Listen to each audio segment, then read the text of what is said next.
We can't say the future without AI. I mean, there's no way around it. 50% of workers now believe AI is going to improve their experience. When I come into the meeting room, I need a way to incorporate my AI with what's going on in the meeting. It's almost a bring your own AI type of a concept. Most of what we do in our day-to-day is going to change significantly. Hear the latest AV trends and predictions in this episode of Crestron's Smarter Spaces podcast on your preferred podcast platform.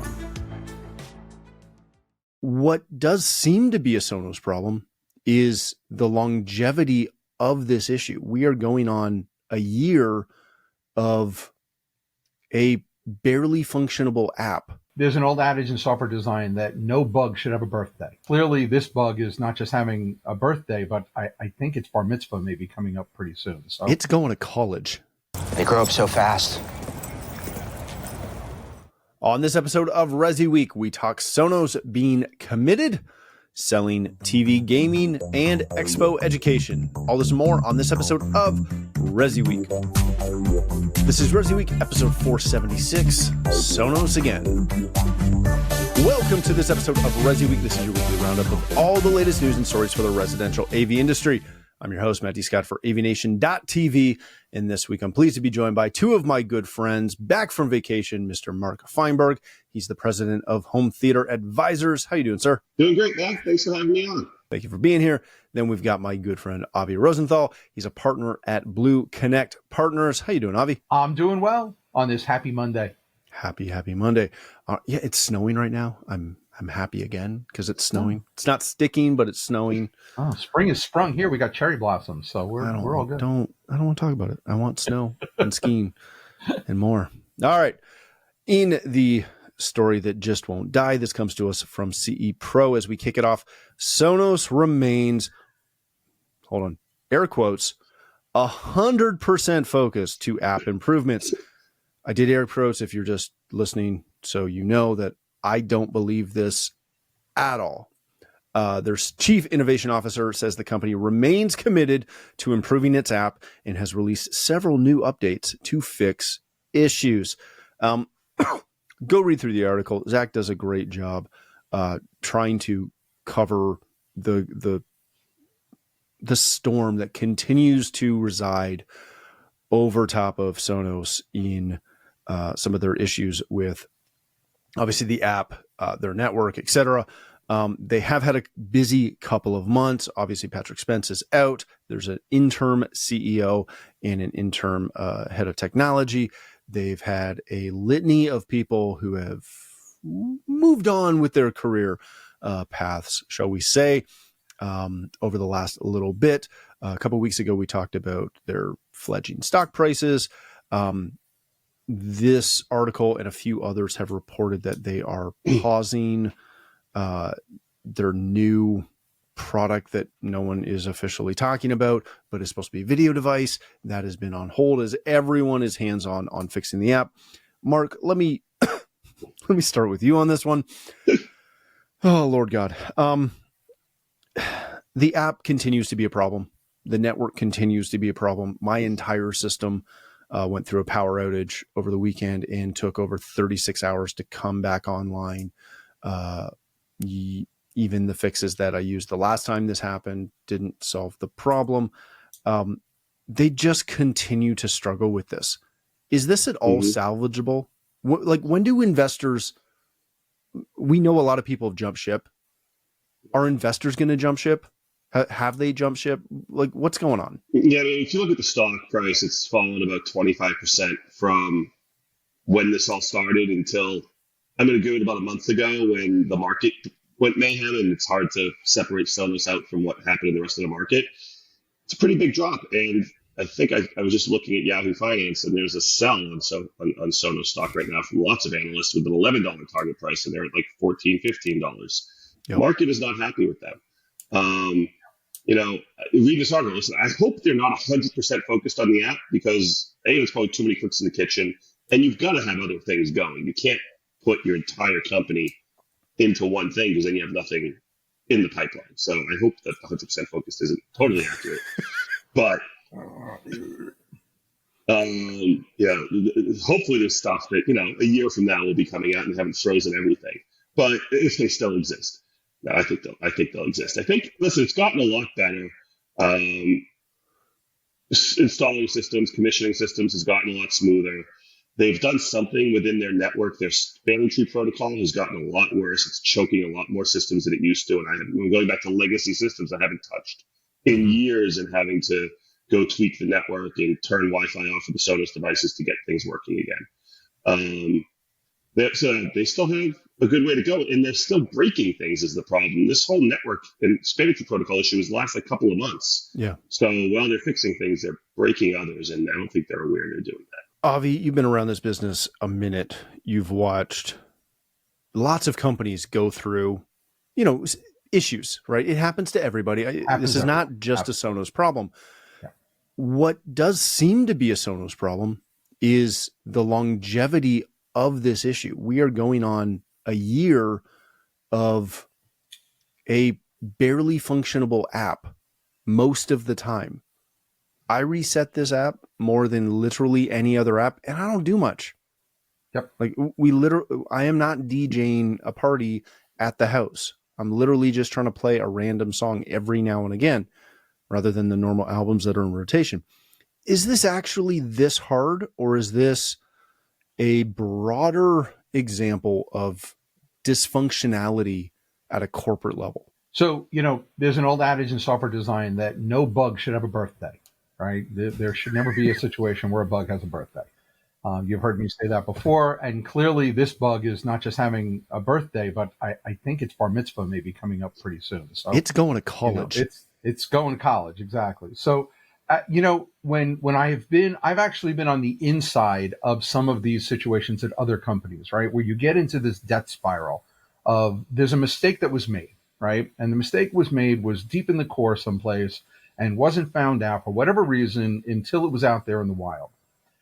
And it takes a strong stamina from an organization to recognize that there is a problem and do a hard reset. And my thinking, now I'm not on the inside of Sonos, right? So I can only conject what's going on.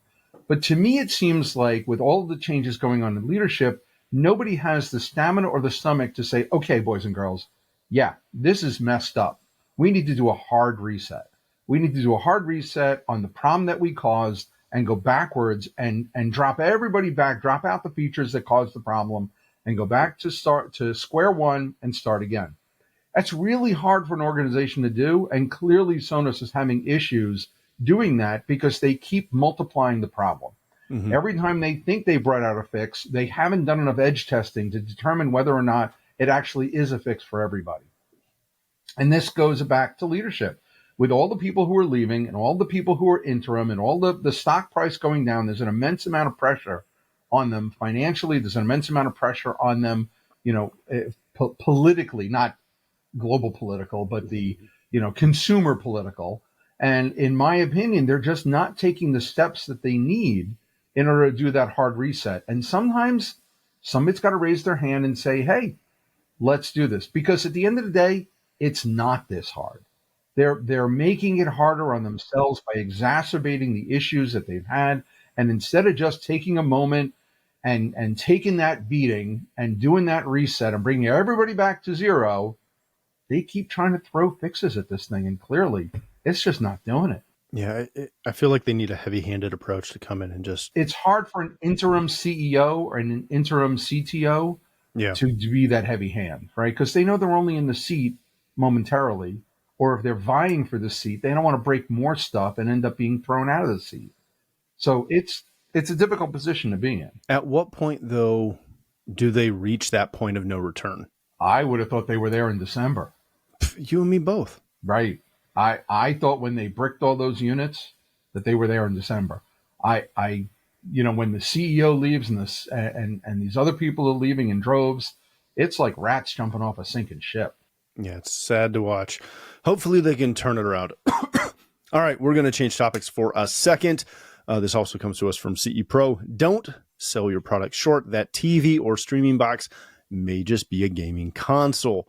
Samsung and some other manufacturers are winning over gamers with the ability to play popular games right on a TV projector, monitor, etc. Zach goes through and talks about opportunity he had to review a Samsung S95D OLED that allowed him to utilize the Samsung Gaming Hub to play a bunch of current games out of the cloud, like Forza Horizon 5, Red Dead Redemption 2, Call of Duty, etc. And he also explains that there's a full thing from LG, as well as Apple TV, and heck, Netflix has games now, et cetera, et cetera, et cetera. Avi, let me come back to you on this. Are casual gamers actually going to take advantage of this? Or is this a really, really, really small portion of gamers who see this and go, oh, that's cool, I might do that every now and again? I was the most excited about this article out of anything you sent me this week. Really? I am a casual gamer myself. I do not own an Xbox or a PlayStation. And so I can't game the way the big kids do, right? Because I don't own this equipment. Knowing that this is available in my Samsung TV was like, wait, I can try out some of these games before I make like a huge buy decision and really give them a shot and see what they're like and do it. You know, I travel a lot. Anybody who knows me knows that. And so the ability to like come home, sit on the couch and game casually without having to worry about upgrading equipment, this is a nirvana. This is the coolest thing ever. I think this is going to reach a group of people who aren't willing to shell out the $500 for a box that they know is going to sit in the corner and collect dust, and give them an opportunity to play some games, do some stuff. Are they going to be the diehards at it for 8 hours a day and winning everything and going to esports arenas? No, but there's a whole sector of the population that is missed out because we haven't gone out and made the financial investment on a box. If this was just available to me and I could flip over to it like another streaming service, heck yeah, I'd do it. Man, that I got to say, I did not expect that take from you. That's fantastic. Mark, that is going to change sort of my approach to you. I was questioning the appeal of this to what I deemed a lazy gamer, which seems like that might be Avi, but I don't want to call him lazy. To the casual gamer, is this something that as an integrator, you're going to start pitching and help the manufacturers market this? Because obviously they suck at it. Yeah. I guess I'd understand a little more. Is it really is it just the game is streaming, so it's not downloading onto the TV and the hardware. So most of it's cloud. Yep, most of it's cloud. Right. So the processing power of the TV isn't as important. Okay. Yeah, I mean, I think for the casual gamer, like I think especially I have a lot of families who are my clients, and they don't want to put a game system in. Knowing this is an option maybe down the road, when your kid wants the game, just download this app, and when you think they're ready for it, you can add it on. I question the no new hardware because how many clients do you have with smart TVs that aren't so smart anymore because the apps no longer work and are no longer updated because they've got a 12-year-old TV on the wall that they don't want to replace. Right, much easier to replace an Xbox than it is to take a TV down and swap out a new one and remount it and all of that. So I don't know, Mark. I was in Costco this past weekend, and the new sets are out, and my wife was with me, and I was always drooling, and she's like, "Which one?" And not that I have an old right? Because I mean, I'm in the business, so I don't have an old television. But it's like, man, have you seen the new Sony with the non-reflective and the real blacks? Yeah. And I mean, come on. So, but we're into this, right? Yeah. My casual client, who I can't tell you how many like Samsungs with 2-inch wide bezels I'm still, mounting and not mounting, but resurrecting the system with other new hardware, but they don't want to replace the TV. I think there's a market there for the casual gamer. Would I maybe even do it more? I'm not a gamer. My son has an Xbox and schleps back and forth to school and to home and to school and to home. Yep. And maybe if he had a TV that he could do it on at home, he didn't have to bring the Xbox home for the month he's here. That might make things a little bit easier too. Yeah, I see a market for it. I don't know if it's going to sell the TV. It's not. The end user, the homeowner, the client, whatever you want to call it, has to understand it's even there. And I guess that's part of our job. And what your question was, Matt, making sure they know it exists, because Even I didn't know how it worked, right? No. I just had to ask you guys how it worked. And it's funny because I read the article and it had me running downstairs to the theater to go, hey, does my because I've got a Samsung that's about maybe a year and a half old or so. And I was like, wait, is this? And sure enough, the software is there. So I have to get on my local retailer app and order a couple of controllers because that's so is it just like an Xbox app on the TV? TV? Is that that's exactly what it is. It's just yep.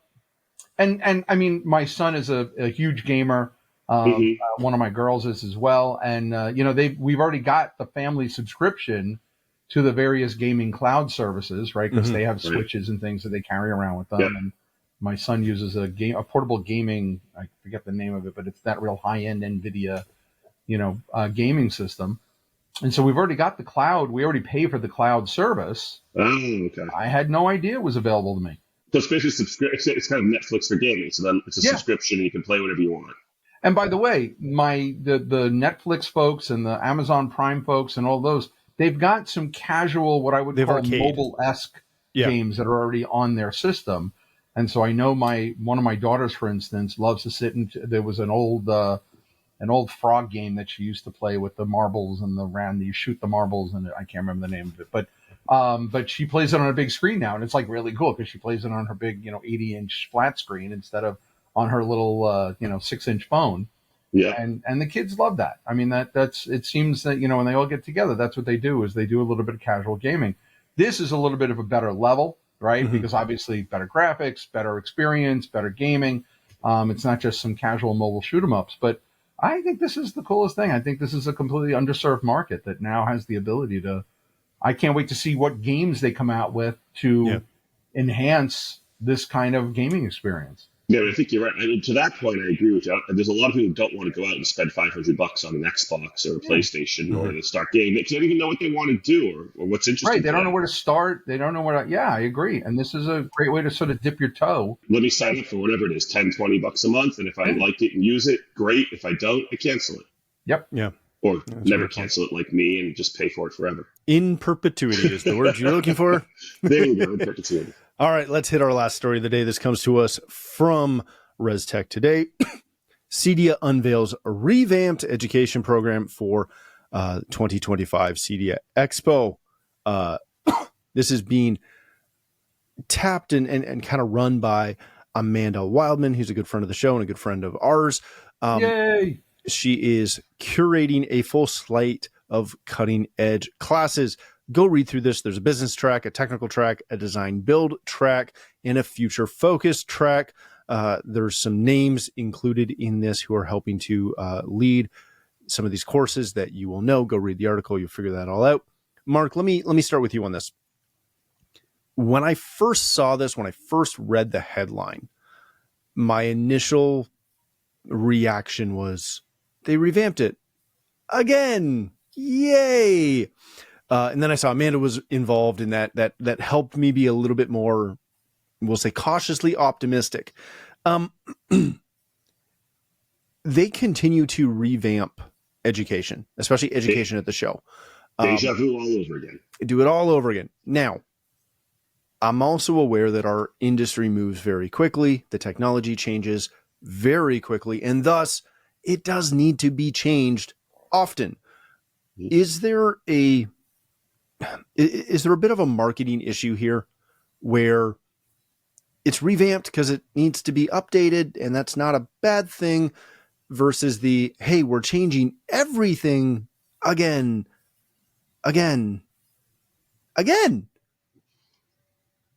What's going on with this? Yeah, I got to say, I like the tracks. I think that's a nice way of packaging it and kind of cutting it up so it's a little bit more easy to digest. I feel like in the past, it was sort of like, here's a slate of training, go pick and choose what you want. This, at least you can be like, okay, what am I more interested, what category or track am I more interested in? I do like that tack. But yeah, I think they have a marketing challenge. Matt, I saw the same thing you did. I saw the headline. I'm like, oh my God, really? I mean, I've been in this industry for like 15 years, and I think I've seen this like 6 or 7 times. So kind of you to say 6 or 7. So respectful. It's just a challenge. Is it any better? They've got to get some unbiased reviews basically of people saying, yeah, this really was good. This really helped. Because I find it hard to take time out of the show floor to go to trainings because I'm spending so much time meeting with my reps, meeting with my vendors, meeting with friends on the floor, seeing new product, putting hands on things. That's really what I'm there for. And then to pull time out to go to a training and it ends up being a disappointing training, you're like, great, I just killed an hour and a half, or 2 hours, and I could have been doing X. So it's how to, you've got to sort of almost have a beta run of it for some people, maybe virtually, so you can get some buzz out there on it. Because if you just go in cold to CEDIA, someone like me who's like, I'm just not going to waste my time signing up for all these trainings and being disappointed. I mean, to your point, I have all the faith in the world in Amanda. She's phenomenal. But it's a big lift and a big challenge. That's a really good point. Avi, to that point, I think that's the big issue that any education at an event has is unless you're flying in early to take advantage of some of those classes that are offered before the floor opens, you really have to prove value to get people off the floor. Yep. Is there a methodology or a way that they can do that actually is effective? So I think there is. I mean, you know me, I'm involved. There's rarely a trade show that goes by that I don't speak at least a couple times. I truly believe in the value of the education of these sessions. And yes, there's no doubt the industry has gotten away from, they lost the value in these things, especially around COVID, where we were limited to the number of trade events that we could go to. And I'm very enthusiastic about Amanda. I think she's going to do a phenomenal job. I think she understands the value of education. She understands the value of bringing people together. And Mark, you're absolutely right. The trade-off today is difficult, right? The equation today is, do we take 2 hours off the floor, 2 hours worth of conversation to learn something? And my response to that is, hey, if what we're teaching you is 2 hours worthy, then the equation becomes really simple. What we have to do, and I think what Daryl and his team are doing now is they're taking that seriously to build the value back into the idea that you're going to sit in a classroom for 2 hours. Or an hour, or however long it's going to be, right? But the thing that has been lost is the value of gathering within that small group to listen to an expert for a little while. First of all, you get the networking opportunity of meeting the people who have a like-minded idea that you do in learning whatever the expert is talking about. Second of all, you get the expert insights, and you get those insights to be able to take them back with you to the world. It's not just about networking, getting a better price, or learning about a new product. It should be learning about new concepts that drive your daily life in a more significant way. And that could be business issues, that could be technical issues, that could be learning about a new product, yes, but more so learning a new concept, how it alters your life. And I think that's what Amanda, if you look at her list, is really driving at, is it's not just about, learning the latest protocol or getting 20-minute review from a manufacturer. It's truly understanding that the world is changing. There are big problems and big issues that integrators are faced with today that they were not faced with 5 or 10 years ago. The complexity of the systems has changed. The labor force requirements have changed. Finding labor has changed. The business models have changed. The service models have changed. And I think that we've gotten away from the idea that there is good information out there that can't just be garnered from watching a YouTube video. And I think it's important that we go back to this idea and this concept.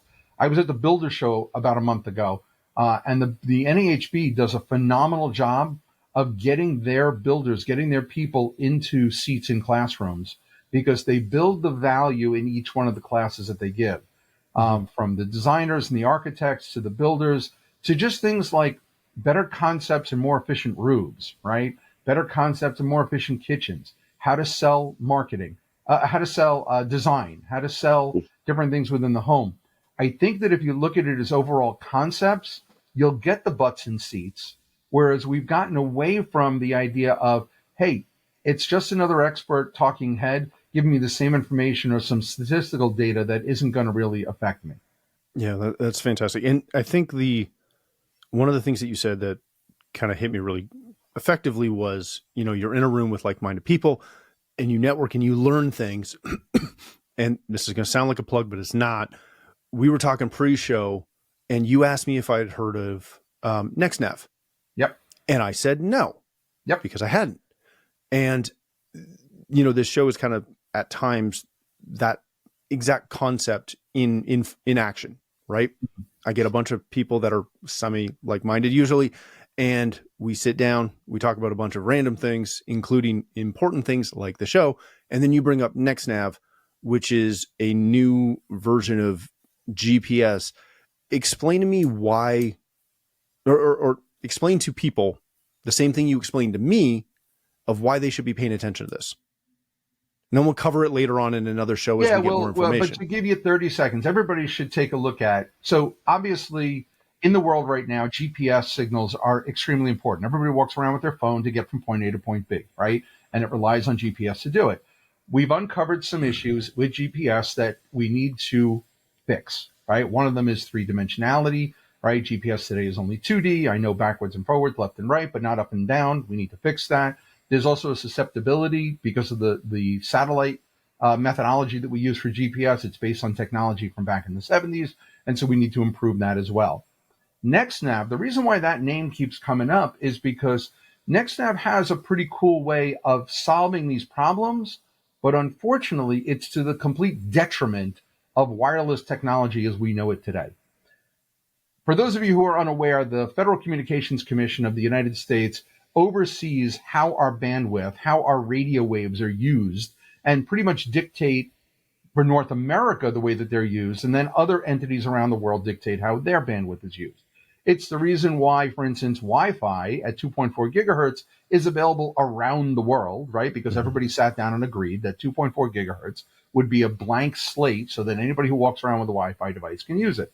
That's known as unlicensed spectrum, right? Nobody owns that spectrum. There's a bunch of different bands within the range of frequencies that are also unlicensed. One of them that's very important to integrators is between 900 megahertz and 920 megahertz. And that's the frequency that things like LoRa and Z-Wave and other proprietary alarm signals all communicate over. There's also literally billions of other uses, and I mean billions of other uses for that frequency as well. NextNav has a really cool idea to fix our GPS, but unfortunately what they want to do is they want to turn the unlicensed spectrum between 900 and 920 megahertz to a licensed spectrum.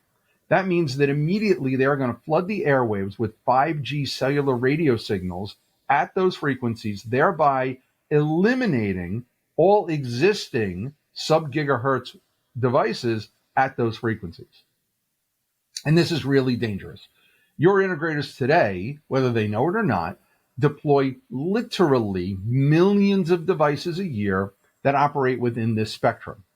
If that spectrum were to go away, not only would it affect the billions of devices that are out there today, but it would severely crimp the innovation of our industry because we would have to completely reinvent everything that communicates in a sub-gigahertz methodology. This is a huge, huge issue. So the FCC was petitioned by NextNav to do this. NextNav has not been successful as of yet to convince the FCC. However, this Friday, being March 27th, just for those of you whenever this gets published, March 27th, the FCC is going to issue what's known as an NOI, a Notice of Information. What that means is that they are going to start to study whether or not NextNav and other GPS positioning systems are valid to replace the existing or to back up the existing GPS system. Now, luckily for all of us, there is an alternative to NextNav. There's a number of other organizations and a number of other companies that have very viable alternatives and backups to GPS that don't affect the 900 to 920 megahertz. So here's your call to action. You're an integrator, you're a citizen of one of the three countries, Mexico, Canada, or the United States. Speak to your federal governments. Speak to your governments and express to them how important it is that we not turn the 900 megahertz spectrum into a licensed spectrum. You want to find out more, you can find out more at fcc.gov. Just look up the NextNav proposal or FCC 15 Part B. but these are important concepts. These are the kinds of things that when we gather for trade shows and we have conversation, we get like-minded people in a room. This is when it's important for all of us to have these conversations as an industry. And I know that CTA and CEDIA are both also addressing these issues at their Alliance on the Hill days, right? CEDIA has theirs coming up. CTA's is coming up in a couple of weeks as well, where we will address these issues. Obviously, when we're talking about governments, tariff and trade are probably the number one thing right now, and I don't blame them. That's a very important item. But somewhere down the list should be this spectrum and should be NextNav. Yeah, and we watched this just before we wrap up. We watched this happen with wireless microphones a couple of years ago. Remember? And Legato. That's when Legato came in. And yes, it totally caused a massive issue. So if you're wondering, a couple of things that operate in that range that affect us, it is things like two-way radios, cordless phones, which I know very few people still have, but notwithstanding, RFID readers, which is kind of a big one. Oh, and yeah, Shure's got a line of microphones that work in this spectrum as well. There's a variety of other manufacturers that do that in addition to Z-Wave. All, like a large majority of the smart home devices all work in this range. So it is very important to keep an eye on. So we'll come back to that when we get more information on this as things progress. Avi, I expect you to keep me in the loop on that. Absolutely. Gentlemen, thank you so much for joining us. Mark, if people want to connect with you, learn more about home theater advisors, where can they do that? Best is to reach out to me, Mark, at hometheateradvisors.com, or visit our website at hometheateradvisors.com. Excellent. Thank you, sir. Avi, if people want to connect with you, learn more about BlueConnect Partners, where can they do that? We have a great new website that the team just launched at BlueConnectPartners.com. And of course, I'm on LinkedIn and Facebook and all the usual places. And if you want to know more about NextNav, reach out to me or somebody from one of your alliances. We'd be happy to help. Excellent. Thank you again for joining us. If you'd like to connect with me, you can find me at Matt D. Scott on most of the socials. But more importantly, please visit AVNation.tv, where you'll find this show as well as a wide variety of other shows with all the verticals that we cover. When you visit the website, please take a moment to check out our supporters. We are extremely thankful for their support and ask that you check them out as well. Thanks again for watching. That's all the time we have for this episode of ResiWeek. The network for the AV industry. What are you listening to? This is AV. This is AVNation. This is AVNation. Hello, this is Steve Greenblatt, host of AVNation's A State of Control podcast. Each month, Rich Fregosa and I explore trending topics related to control programming and automation in the audiovisual industry. We speak with a variety of AV professionals who share their perspectives, knowledge, and experiences. Please join us for this monthly conversation. Check out A State of Control on avnation.tv or wherever you get your podcasts.